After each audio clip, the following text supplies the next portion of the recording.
Hello students of class 10। तुम लोगों को तो पता ही है कि हम लोग अभी स्कूल नहीं आ सकते, पर ऑब्वियसली तुम लोग का बोर्ड एग्ज़ाम है, तो तुम लोग के लिए you can't really deny the fact कि तुम लोगों को पढ़ना भी है, हम लोग को सिलेबस भी आगे ले जाना है। एट द सेम टाइम तुम लोग को घर में बैठ के चीज़ों को रिविजन्स देना है। एक तरह से तुम लोगों के लिए अच्छा है कि तुम लोग घर में बैठ के प्रॉपरली रिविज़न दे सकते हो। तो कोई भी अगर चीज़ें जो कि स्कूल की वजह से टाइम नहीं मिलता होगा, जो अभी तुम लोग को मिल जा रहा है, तो that is one of the positive outcomes तो तुम लोग बोल सकते हो। तो हम लोग का जो सिलेबस है लाइफ साइंस का, वो चैप्टर 3 तक हो चुका था, पर चैप्टर 3 का कुछ हिस्सा बाकी था। ये वीडियो में मैं तुम लोग का चैप्टर 3 का जो बचा हुआ टॉपिक्स है उसको मैं एक्सप्लेन कर दूंगी। इसके ऊपर है ये वीडियो। तो तुम लोग अपना बुक्स निकालो। तो पहला जो है वो है कि ये वीडियो जो होगा वो 2 स्टेप्स में होगा। पहला जो वीडियो है जो कि मैं सामने सामने तुम लोग को एक्सप्लेन कर पाऊंगी वो टॉपिक्स के ऊपर है, और एक जो बाद में जो वीडियो होगा इसका ही सेकंड पार्ट, उसमें कुछ मुझे लिख के एक्सप्लेन करना है। जो तुम लोग को पता ही है मेरा बोर्ड वर्क्स बहुत ज़्यादा होता है, तो वो लिख के एक्सप्लेनेशंस जो है वो second part of the video में मैं समझाऊंगी। ओके, तो जो चैप्टर 3 है जिसमें जो 3 टॉपिक हम लोग का बाकी था, वो 3 टॉपिक था। एक है डाइहाइब्रिड क्रॉस, चेकर बोर्ड के द्वारा जो एक्सप्लेनेशन है वो। नेक्स्ट है तुम लोग का 6 डिटर्मिनेशन इन मैन, और तीसरा टॉपिक है वो है कि सम कॉमन जेनेटिक डिजीज।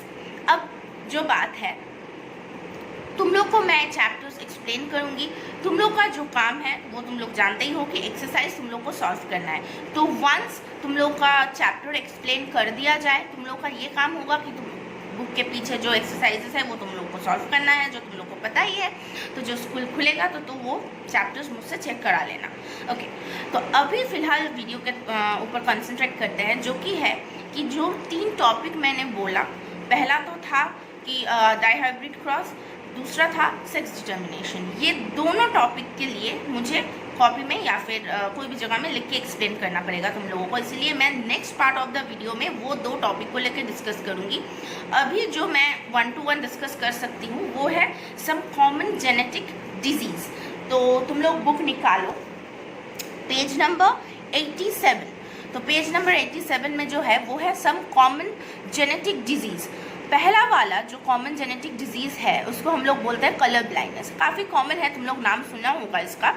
तो कलर ब्लाइंडनेस में क्या होता है कि जो पर्सन को कलर ब्लाइंडनेस होता है वो पर्सन यूजुअली कलर को डिटेक्ट नहीं कर पाता है, उनका आँख वो कलर को डिटरमाइन नहीं कर पाता है। तो कलर ब्लाइंडनेस जो है वो एक एक्स क्रोमोसोम लिंक्ड डिजीज़ है ना। What is this x chromosome linked disease?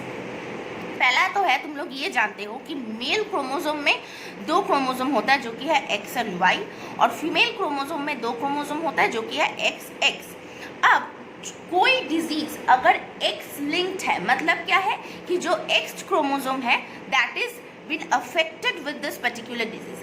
अब क्या होता है, एक्स लिंक्ड डिजीज यूजुअली अगर कोई डिजीज एक्स लिंक्ड है तो वो डिजीज मेल को ज़्यादा इफेक्ट करेगा। क्यों करता है? देखो, क्योंकि फीमेल में ऑलरेडी 2 एक्सेस है, तो अगर कोई एक एक्स इन्फेक्टेड है या फिर अफेक्टेड है तो जो दूसरा एक्स होगा that will do the work, ठीक है। पर मेल में क्या होता है, क्योंकि एक्स और वाई 2 क्रोमोसोम होता है, तो अगर उनका एक्स अफेक्टेड हो जाता है तो नॉर्मली मेल में वो डिजीज़ शो करने लगता है। तो अगर कोई भी डिजीज़ एक्स लिंक्ड है तो समझ लेना that is majorly affected in man. Okay, तो पहला डिजीज़ जो है वो है कलर ब्लाइंड, जो मैंने बोला। तो colour blind is an x linked disease. तो इसमें क्या होता है, पर्सन को कलर समझ में नहीं आता है। तो कलर ब्लाइंड यूजुअली 2 टाइप का होता है, एक है प्रोटैनोपिया और दूसरा है ड्यूटेरोपिया। तो प्रोटैनोपिया में क्या होता है, एक पर्सन को अगर प्रोटैनोपिया है तो वो रेड कलर को नहीं समझ पाता है, और अगर उसको ड्यूटेरोपिया है तो वो पर्सन ग्रीन कलर समझ नहीं पाता है, ठीक है।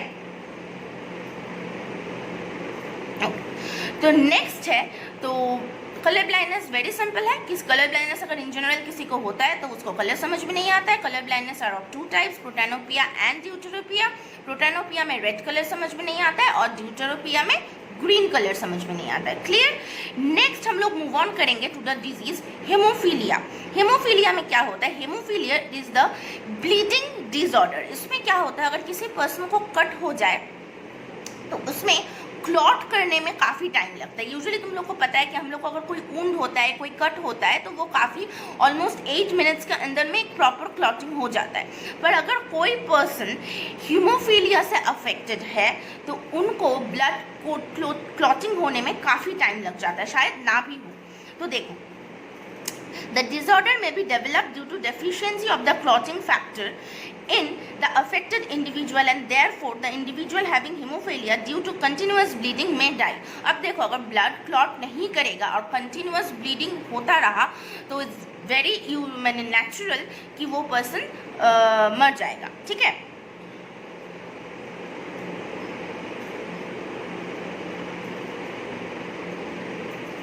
हेमोफीलिया भी एक एक्स-लिंक्ड रिसेसिव डिफेक्ट है जो कि मैन में पाया जाता है, but this are usually female में जो ये डिजीज़ होता है तो फीमेल यूजुअली कैरियर होता है। अब तुम लोग को समझना पड़ेगा कि एक्चुअल डिजीज़ और कैरियर में क्या फ़र्क होता है। कैरियर में जो होता है, अगर कोई इंसान कैरियर है तो इसका मतलब ये नहीं है कि उसका हीमोफीलिया मेजरली अफेक्टेड है। मतलब वो कैरियर है, वो अपने प्रोजेनी में वो डिजीज़ को ट्रांसफ़र कर सकता है। अगर पर कोई इंसान अगर अफेक्टेड है तो उनको सीरियसली वो डिजीज़ है, और जो कैरियर होता है उन पे वो डिजीज़ यूजुअली ज़्यादा मेजरली अफेक्ट नहीं करता है। The only thing they can do is that is they can transfer the disease to the next generation और to the next progeny. Okay.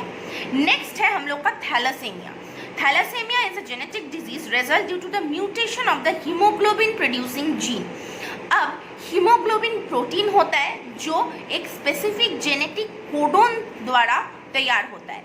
वो जेनेटिक कोडोन में अगर म्यूटेशन होता है, what is mutation? Any sudden change in the genetic codon. Okay. तो अगर genetic code में कोई चेंज हो जाए उसको हम लोग बोलेंगे म्यूटेशन। तो ये म्यूटेशन जब जेनेटिक कोड में चेंज होता है, जो कि हीमोग्लोबिन प्रोड्यूसिंग जीन है, अगर वो जीन में जेनेटिक कोड में कुछ चेंजेस हो रहा है तो उसके वजह से थैलासेमिया होता है। तो थैलासेमिया क्या है? ये ब्लड डिजीज है when the affected individual suffers from anaemia. Anaemia मतलब खून का कम हो जाना। ठीक है। About 3 to 4% of Indian population suffers from thalassemia. तो समझ सकते हो, अगर इंडियन पॉपुलेशन 130 करोड़ का होता है तो उसमें 3 to 4% is quite a huge number. There are 2 kinds of thalassemia. 2 form होता है थैलासेमिया का। एक है थैलासेमिया माइनर, एक है थैलासेमिया मेजर। तो थैलासेमिया माइनर में क्या होता है, वो डिजीज़ कैरी करता है, this is almost a type of carrier. तो क्या होता है, वो डिजीज़ कैरी करता है पर उनमें वो ज़्यादा फेटल नहीं होता है। What is fatal? That can kill a person. ठीक है। अगर किसी को फेटल डिजीज़ है मतलब वो इंसान मर भी सकता है, मर ही सकता है। तो अगर किसी को थैलासेमिया माइनर है तो उनमें शायद कुछ माइनर सिम्टम्स नज़र आता है और वो कैरियर के हिसाब से काम करता है, जो कि नेक्स्ट प्रोजेनी में वो डिजीज़ को सेंड कर सकता है। पर कुछ माइनर सिम्टम्स होते हैं पर वो इंसान मर नहीं जाता है। पर अगर किसी के पास थैलासेमिया मेजर में अफेक्टेड है, कोई इंसान अगर थैलासेमिया मेजर है तो ऑब्वियसली दो symptoms are much more severe और that can be fatal as well. तो हम लोग देखेंगे कि थैलासेमिया माइनर्स में क्या क्या सिम्टम्स हैं एंड थैलासेमिया मेजर में क्या क्या सिम्टम्स हैं। थैलासेमिया माइनर में क्या होता है? शॉर्टनेस ऑफ ब्रेथ, सांस लेने में प्रॉब्लम होता है। डिलेड ग्रोथ, मतलब अगर कोई भी चीज़ ग्रो कर रहा है, कोई बच्चा बड़ा हो रहा है, कुछ भी हो रहा है तो वो डिलेड हो जाता है, मतलब धीरे धीरे ग्रो करता है। कोई इंसान जल्दी, नॉर्मल इंसान जितना जल्दी स्पीड में ग्रो करता है, अगर कोई बच्चा थैलासेमिया से अफेक्टेड है तो उसको ग्रो करने में काफ़ी टाइम लग जाता है। वीक बोन्स, हड्डी जो होता है वो काफ़ी वीक होता है। नेक्स्ट, एक्सट्रीम फैटिग, मतलब बहुत टायर्डनेस हो जाता है। ठीक है। तो ये जो मैंने अभी सिम्टम्स बोला, ये मेजरली जो थैलासेमिया माइनर पेशेंट है इसके ऊपर वो लोग ये यूजुअल सिम्टम्स शो करते हैं। नेक्स्ट जो सिम्टम्स है वो है basically for the patient who are affected with thalassemia major. तो पहला क्या है, लॉस ऑफ एपेटाइट, भूख नहीं लगता है। नेक्स्ट है jaundice. Jaundice itself is a disease, तुम लोग को पता ही है, अगर थैलेसीमिया मेजर है तो वो इंसान जॉन्डिस से भी अफेक्टेड होता है। जॉन्डिस में क्या होता है, बिलीरुबिन जो होता है, लिवर जो प्रोड्यूस करता है बिलीरुबिन, वो काफ़ी मात्रा में बढ़ जाता है, और जॉन्डिस होने में भी लॉस ऑफ एपेटाइट होता है, मतलब भूख नहीं लगता है, and the person usually appears yellow. Okay, next enlarge spleen, liver and heart.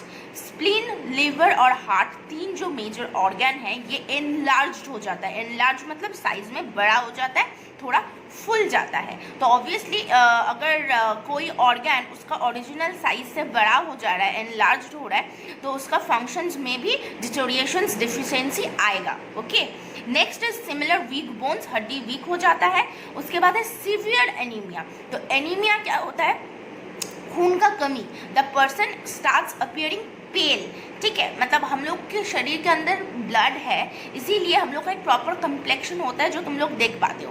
पर अगर यही ब्लड का जो अमाउंट है वो घट रहा है, तो क्या होता है, वो पर्सन जो होता है वो काफ़ी पेल नज़र आने लगता है। ठीक है, मतलब थोड़ा वाइटिश इस तरह से नज़र आता है। नेक्स्ट देखो है डार्क कलर्ड यूरिन। जो यूरिन है उसका कलर यूजुअली स्ट्रॉ कलर होता है, एक जनरल नॉर्मल पर्सन का यूरिन का कलर स्ट्रॉ कलर होता है, पर अगर कोई इंसान थैलेसीमिया मेजर से अफेक्टेड है तो उसका यूरिन का कलर यूजुअली डार्क हो जाता है। ओके, कॉन्सिक्वेंसेस, क्या क्या प्रॉब्लम हो सकता है इसके वजह से। पेशेंट विथ थैलेसीमिया माइनर में सर्वाइव, अगर किसी को थैलेसीमिया माइनर है तो यूजुअली बच जाता है, प्रॉब्लम नहीं होता है, but those affected by thalassaemia major survive no long, वो लोग ज़्यादा दिन तक जिंदा नहीं रह सकते। ठीक है, only with the help of blood transfusion they may help for survival for short period. The disease is autosomally inherited. Two parents having the defective gene in heterozygous condition may produce thalassaemic baby. तो क्या होता है, अगर किसी person को thalassaemia major है तो usually वो पर्सन जिंदा नहीं रह पाता, कुछ दिनों तक, कुछ शॉर्ट पीरियड तक उसको जिंदा रखा जा सकता है through blood transfusion. What is blood transfusion, blood change कर, मतलब ब्लड को चेंज किया जाता है on a regular interval, 3 months interval ऐसा कुछ में ब्लड को चेंज किया जाता है। नेक्स्ट, अगर दो पर्सन मतलब पेरेंट, मम्मी और पापा, दोनों को अगर थैलेसीमिया माइनर है तो it's very much there is a chance कि जो उनका प्रोजेनी होगा, जो नेक्स्ट जनरेशन होगा, that will be affected with thalassaemia major. तो यही थैलेसीमिया के ऊपर काफ़ी सारा केसेस होता है, जैसे मैंने बोला कि 3 to 4% of the population, Indian population is affected with thalassaemia, और अगर both parents are affected with thalassaemia minor, अगर सिंगल पेरेंट अफेक्टेड है, मतलब एक पेरेंट नॉर्मल है और एक पेरेंट थैलेसीमिया जस्ट कैरियर है, माइनर है, तो नॉर्मली वो प्रोजेनी में ट्रांसफ़र नहीं होता है, मेजर नहीं होता है। पर अगर दोनों parents are thalassaemia minor, so there is a huge chance that the baby that will be produced will also be thalassaemia major. तो इसके वजह से जेनेटिक काउंसलिंग कराना बहुत ज़रूरी होता है। तो नेक्स्ट टॉपिक वही है कि genetic counselling, why is it important इसके वजह से ही है कि हम लोग के पास, मतलब हम लोग के यहाँ पे बहुत सारा जीन रिलेटेड डिजीजेस है जो कि काफ़ी फेटल भी है, नॉन फेटल भी है, but they are obviously disease and they can be avoided by a proper genetic counselling. तो before going for a next generation और probably before marriage, genetic counselling करना ज़रूरी होता है कि अगर किसी के पास कोई जेनेटिक डिसऑर्डर है, मतलब कोई इंसान is affected with genetic disorder, तो उसका पार्टनर किस तरह से अफेक्टेड है या फिर नहीं है, तो उनका नेक्स्ट जनरेशन जो होगा वो प्रॉपर होगा। इसके वजह से जेनेटिक काउंसलिंग काफ़ी इंपॉर्टेंट होता है। तो नाउ अ डेज ये जेनेटिक काउंसलिंग काफ़ी पॉपुलर हो चुका है, people are doing it and which is a very very very important step. तो दैट्स इट, ये वाला टॉपिक में इतना दूर ही था, कॉमन जेनेटिक डिजीज़। तो तुम लोग को जो करना है, तुम लोग को MCQ जो तुम लोग यूजुअली करते हो तुम लोग को पता ही होता है, जो नहीं भी करते हो तो MCQ है, फिल इन द ब्लैंक्स है, नॉर्मल क्वेश्चन आंसर्स है जो तुम लोग सॉल्व करोगे, और बाकी रहा 2 टॉपिक विच इज़ तुम लोग का जो 2 टॉपिक मैंने बोला, वो एक है मेंडल का डाइहाइब्रिड क्रॉस और एक है सेक्स डिटर्मिनेशन इन मैन। वो 2 टॉपिक एक्सप्लेन करने के लिए मुझे कुछ लिख के एक्सप्लेन करना पड़ेगा, तो which I will be doing it in the next part of the video. So after watching this video please do watch the next part, otherwise the chapter won't get complete. Alright, तो ये 2 part होने के बाद हम लोग फिर chapter 4 में move on करेंगे। Alright, thank you. Welcome students of class 10। तो ये जो दूसरा टॉपिक है वो है मेंडल्स डाईहाइब्रिड क्रॉस, जो मैं बोल रही थी कि लिख के एक्सप्लेन करना पड़ेगा। तो डाईहाइब्रिड नाम से तुम लोग को समझ में आ रहा है कि यहाँ पे दो फैक्टर्स इन्वॉल्व है। जो हम लोग स्कूल में हम लोग किए थे वो मोनोहाइब्रिड क्रॉस था, जिसमें एक ही कैरेक्टर के ऊपर डिपेंड करके वो क्रॉस था कि एक ही कैरेक्टर होगा, या तो कलर या तो हाइट, इसके हिसाब से था। और यहाँ पे दो कैरेक्टर के ऊपर डिपेंड करके ये क्रॉस किया जाता है। तो देखो पहला वाला कौन सा कैरेक्टर है, वो है पी प्लांट का जो सीड है, मतलब जो उसका बीज है, उसका दो कैरेक्टर है। दो कैरेक्टर में एक है कलर जो कि है येलो, दूसरा है शेप जो कि है राउंड शेप। तो येलो राउंड, जो कि गैमेटिकली हम लोग उसको लिखते हैं capital Y capital R. Okay, next देखो green wrinkle pea seed. Green colour, wrinkle is the shape. Wrinkle shape मतलब थोड़ा मुरझाया हुआ, ठीक है, थोड़ा चिपसाया हुआ जो शेप होता है, वो पी सीड। जो हम लोग गैमेटिकली किस तरह से लिखते हैं, small Y small R. Okay, तो देखो यहाँ पे हम लोग जी या फिर डब्ल्यू यूज नहीं कर रहे हैं। डोमिनेट कैरेक्टर में जो अल्फाबेट हम लोगों ने यूज किया है, वही वाला स्मॉल लेटर वाला अल्फाबेट हम लोग जो रिसेसिव कैरेक्टर है उसमें हम लोग यूज करते हैं। तो देखो डोमिनेटिंग कैरेक्टर यहाँ पे क्या है, येलो राउंड, और यहाँ पे रिसेसिव कैरेक्टर क्या है, ग्रीन रिंकल्ड। तो इसको पहले हम लोग क्या किया जाता है, इसका F1 जनरेशन सेल्फ किया जाता है। F1 जनरेशन मतलब पहला जनरेशन। तो कैपिटल वाई कैपिटल आर से हम लोग एक एक करके गैमेट लेंगे, एक वाई लेंगे एक आर लेंगे। तो एक कैपिटल वाई और एक कैपिटल आर। यहाँ पे जो रिसेसिव कैरेक्टर है, सिमिलरली यहाँ पे स्मॉल वाई लेंगे एक और एक स्मॉल आर लेंगे। तो दोनों क्या हुआ, एक हुआ कैपिटल आर, एक है स्मॉल वाई स्मॉल आर। दोनों मिला के जो बनता है capital Y capital R small R, ये है हम लोग का F1 जनरेशन। अब F1 जनरेशन को अगर हम लोग सेल्फ फर्टिलाइज करेंगे, what is this self fertilisation, कि यही वाला जो है इसको हम लोग यही गैमेट से क्रॉस करेंगे। सेम मतलब कैपिटल वाई स्मॉल वाई और कैपिटल आर स्मॉल आर को यही वाले चीज से फिर से capital Y capital R small R के साथ क्रॉस करेंगे, जिसको हम लोग बोलेंगे सेल्फ फर्टिलाइजेशन। तो क्रॉस करने के टाइम पे हम लोग कैसे करेंगे, देखो पहला तो होगा कि यहाँ पे क्या क्या गैमेटिक परम्यूटेशन कॉम्बिनेशन हम लोग कर सकते हैं। या तो यहाँ पे क्या लिख सकते हैं, एक कैपिटल वाई एक कैपिटल आर, दूसरा हो सकता है कैपिटल वाई स्मॉल आर, तीसरा हो सकता है स्मॉल वाई कैपिटल आर, और फोर्थ वन हो सकता है स्मॉल वाई स्मॉल आर। ये चार gametic permutation combination is possible. अब इसमें हम लोग जाएंगे चेकर बोर्ड किस तरह से हम लोग करेंगे, इसके ऊपर डिपेंडेंट है। तो पहले हम लोग क्या करेंगे, जो गैमेट हम लोगों ने फॉर्म किया वो गैमेट को यहाँ पे लिखेंगे।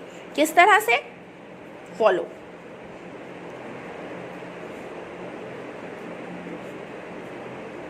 अच्छा, पहला बात तो चेकर बोर्ड करने के टाइम पर जो हम लोग को साइन देना पड़ता है, दिस इज फीमेल, यहाँ पे फीमेल गैमेट्स है, और ये वाला है मेल गैमेट, यहाँ पे मेल गैमेट है। क्योंकि ये सेल्फ है, मतलब ये सेम चीज़ें हम लोग यहाँ पे भी सेम लिखेंगे।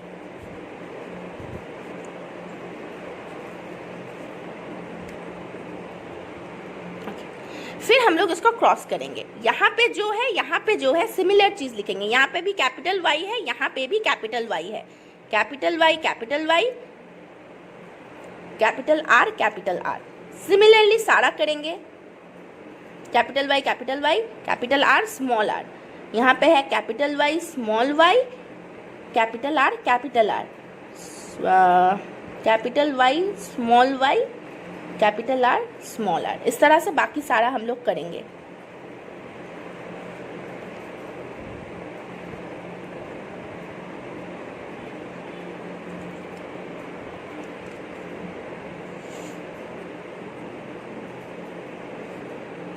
मेरे साथ साथ तुम लोग भी करो, समझ में आ जाएगा।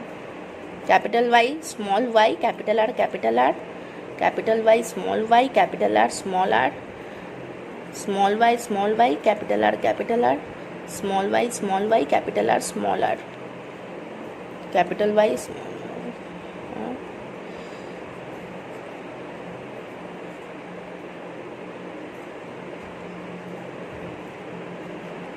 ओके देखो यहाँ पे सारा क्रॉस कंप्लीटेड हो चुका है। 16 क्रॉसेस मतलब 16 पॉसिबल क्रॉसेस फॉर्म किया गया है।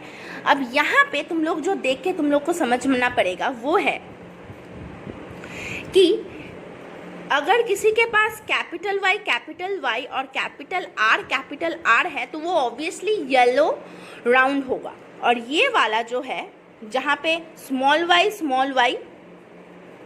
और स्मॉल आर है वो ग्रीन रिंकल्ड होगा। क्योंकि डोमिनेटिंग जीन का एक फैक्टर काम करता है, तो किसी भी कॉम्बिनेशन में अगर मिनिमम एक कैपिटल वाई होता है तो वो येलो हो जाएगा, और अगर मिनिमम एक कैपिटल आर होता है तो वो राउंड हो जाएगा। तो तुम्हें ग्रीन करने के लिए दोनों स्मॉल वाई ज़रूरी है और रिंकल्ड करने के लिए दोनों स्मॉल आर ज़रूरी है। तो अगर एक भी कैपिटल आर हो जा रहा है तो वो राउंड हो जाएगा, और अगर एक भी कैपिटल वाई प्रेजेंट है तो वो येलो हो जाएगा। तो यहाँ पे हम लोग देखेंगे कि यहाँ पे कितना सारा क्या क्या कॉम्बिनेशन अवेलेबल है, ठीक है।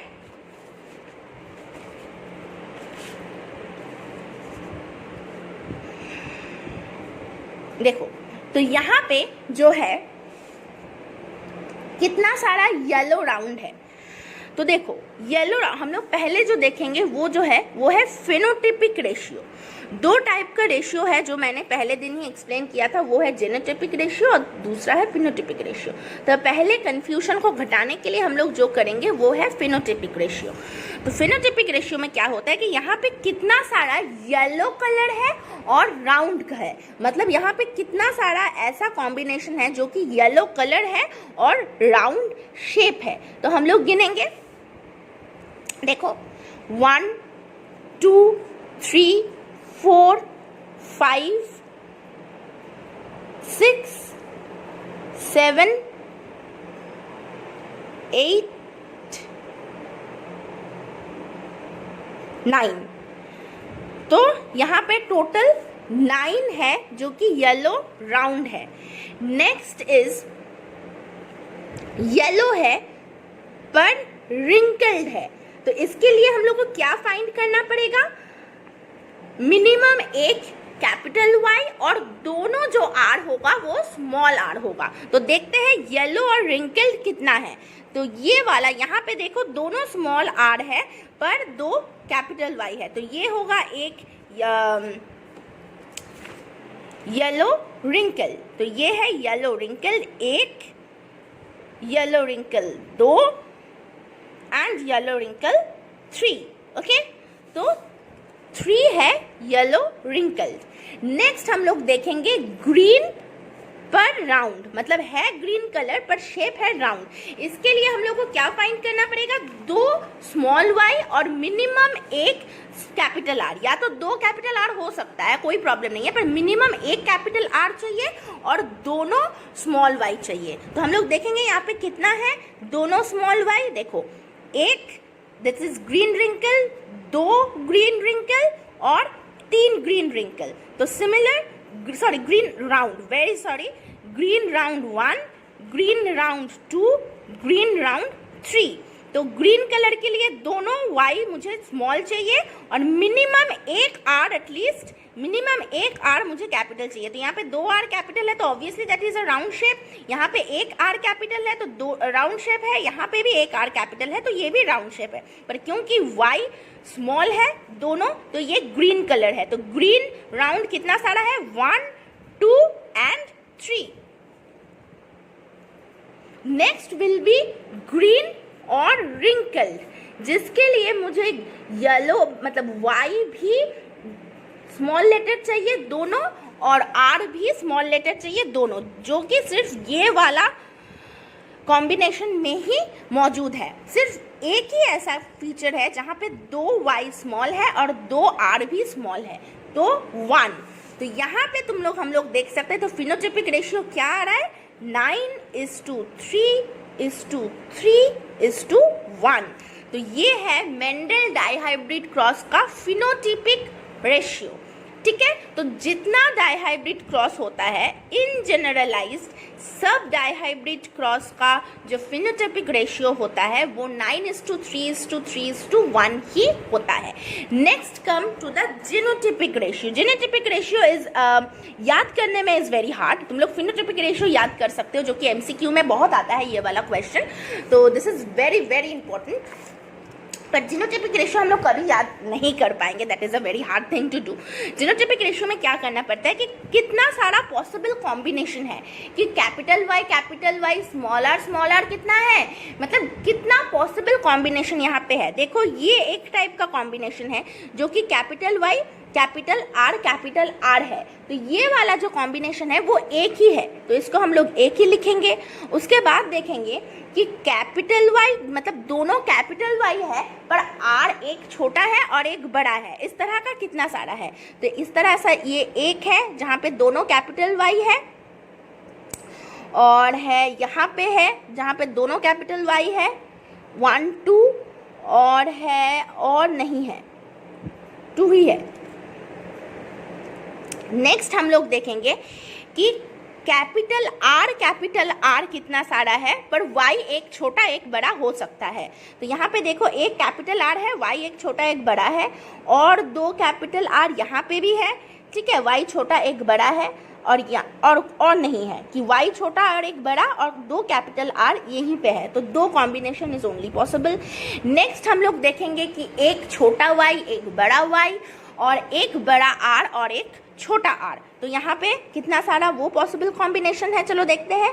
1, उसके बाद है 2 3 4, बस दैट्स इट, 4 ही है।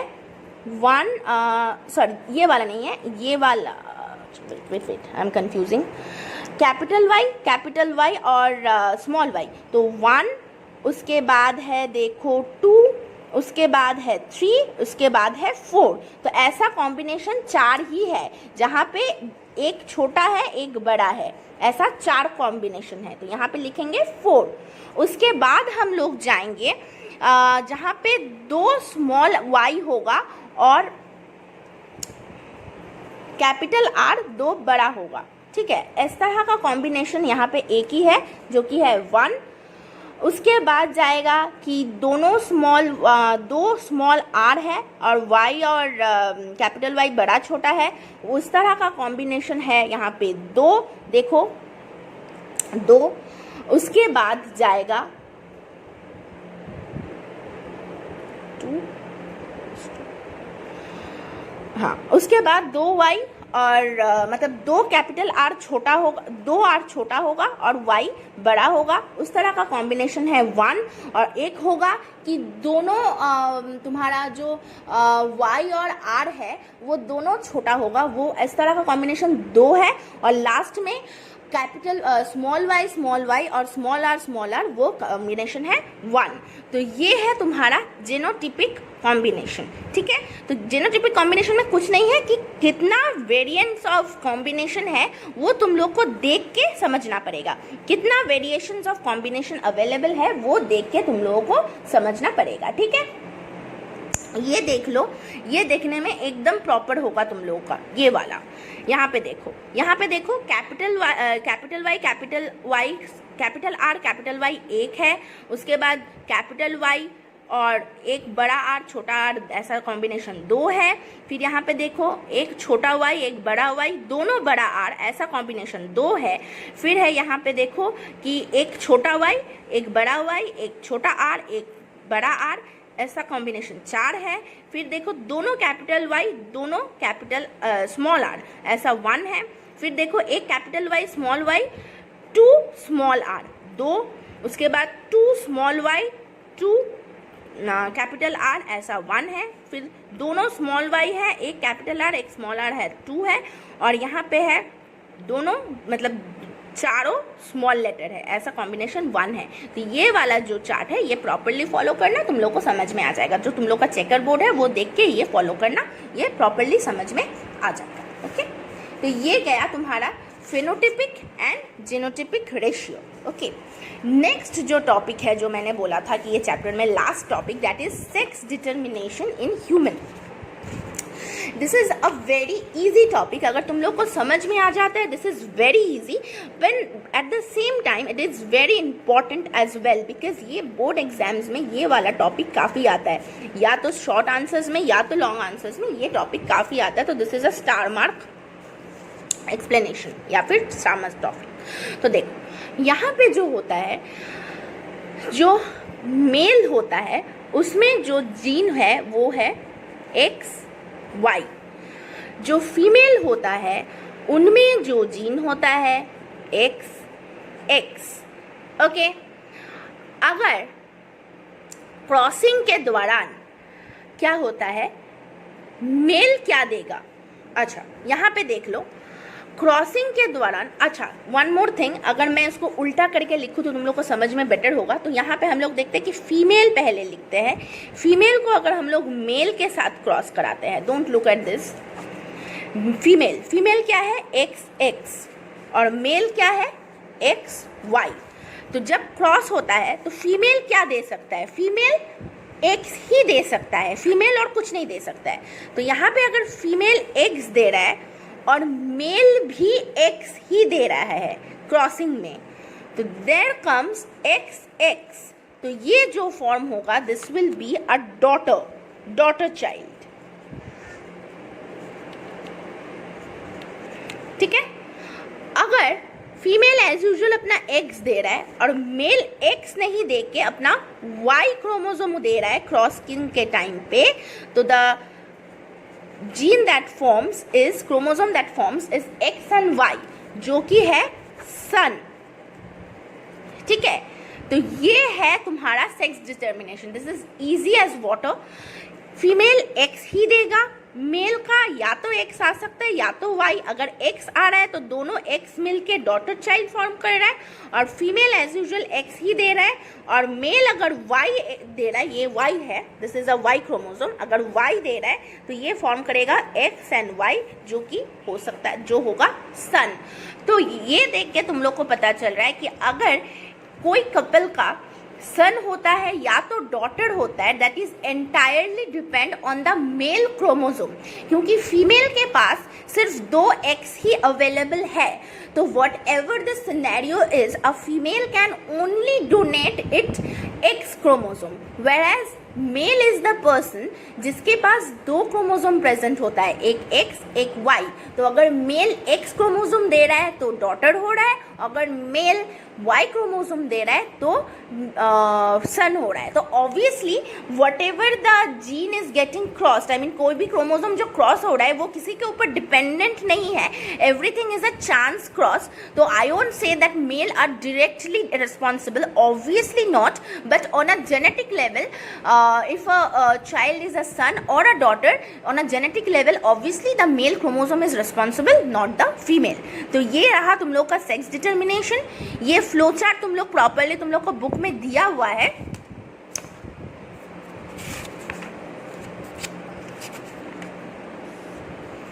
अच्छा, here is the sex determination. ये देखो तुम लोग का फ्लो चार्ट दिया हुआ है। तो अब जब एग्जाम में आएगा तो हम लोग एक्सप्लेन करेंगे what is X chromosome and Y chromosome, female में क्या है मेल में क्या है, then we will explain the whole sex determination process with the help of this flow chart. Okay, तो ये गया तुम लोग का सेक्स डिटर्मिनेशन इन मैन। और यहाँ पे और एक चीज़ है जो डेविएशन फ्रॉम मेंडल्स लॉ है, ये तुम लोग का एक और छोटा सा टॉपिक है। यूजुअली मेंडल्स जो 3 हाइपोथेसिस है वो तुम लोग को एक्सप्लेन कर दिया गया है, right. Law of dominance, law of segregation, तो ये सारा तुम लोग को एक्सप्लेन कर दिया गया है। What is deviation? डेविएशन ये है कि मेंडल क्या बोला था कि अगर एक लाल फ्लावर है और एक वाइट फ्लावर है तो नेक्स्ट प्रोजेनी में या तो कुछ फ्लावर्स रेड होगा या तो कुछ फ्लावर्स वाइट होगा। Okay, this is what Mendel has said. But what is deviation? Deviation को हम लोग बोलेंगे is also termed as incomplete dominance, जहाँ पे क्या होता है, जो कि मिराबिलिस जिलोपा, ये एक फ्लावर है जो कि रेडिली अवेलेबल है। ये तुम लोग 6 o'clock फ्लावर के नाम से भी जानते हो, 6 o'clock और 9 o'clock ऐसा कुछ। तो ये फ्लावर में क्या होता है, यूजुअली रेड और वाइट तो है, पर वो क्रॉस करके रेड और वाइट नहीं देके पिंक देता है। तो ये बात मेंडल ने कभी अपने एक्सपेरिमेंट में जाहिर नहीं किया था। तो this is what that deviates from the Mendel's law, right. तो मेंडल ने क्या बोला था कि अगर वाइट और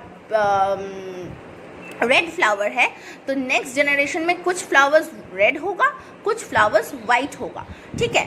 पर ऐसा भी देखा गया है कि अगर रेड और वाइट फ्लावर है तो नेक्स्ट जनरेशन में वो रेड और वाइट नहीं होके वो पिंक फ्लावर भी हो रहा है। तो this is called deviation from Mendelism and the term is called incomplete dominance. Example है मिराबिलिस जलोबा।